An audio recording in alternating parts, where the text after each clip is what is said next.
Hi, welcome to Youth Soccer Development. This is 7v7 Soccer, the press. So the press is something we're going to use on goal kicks. It's so good at creating scoring chances that every team should learn it. Here's what it looks like. The goalie has the ball. We're lined up on the retreat line, and as soon as the goalie plays the ball, we start pressing. The striker rushes the defender, and our other players cover all of the passing options. This makes the defender panic. They make a bad pass, we get the ball, and then we get a scoring chance. And that's the press. So now let's cover that in more detail. Our setup starts with the striker and center mid on the retreat line in the center circle. Our wingers are on the retreat line opposite the other team's wingers and positioned slightly inside, and our defense is set up as a pair back from the center mid and striker.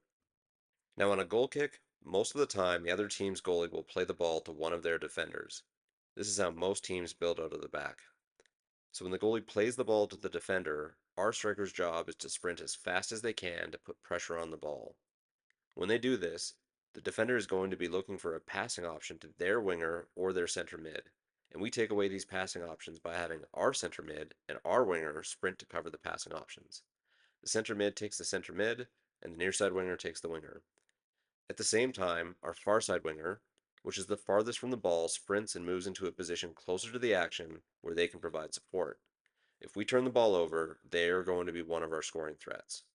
And finally, the near side defender moves to cover the other team's striker. And if the striker moves around, they stick with them to take away the long passing option to the striker.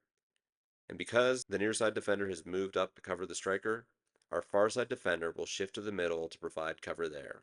And if we nail these steps, then the red team defender effectively has nowhere to pass the ball, and that almost always leads to them forcing a pass that we intercept and turn into a scoring opportunity. Now let's get into the common errors. Common error number one is the striker not sprinting to the ball. This is critical.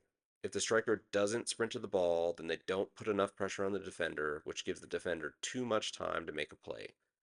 We want the striker to make the defender panic and make an error, which only happens if the striker sprints to the ball. Common error number two is the winger sprinting to the ball instead of sprinting to cover the winger. When this happens, they leave the pass to the winger open, and it's easy for the other team's defender to beat the press. So there you have it. That's the press. Thanks for watching.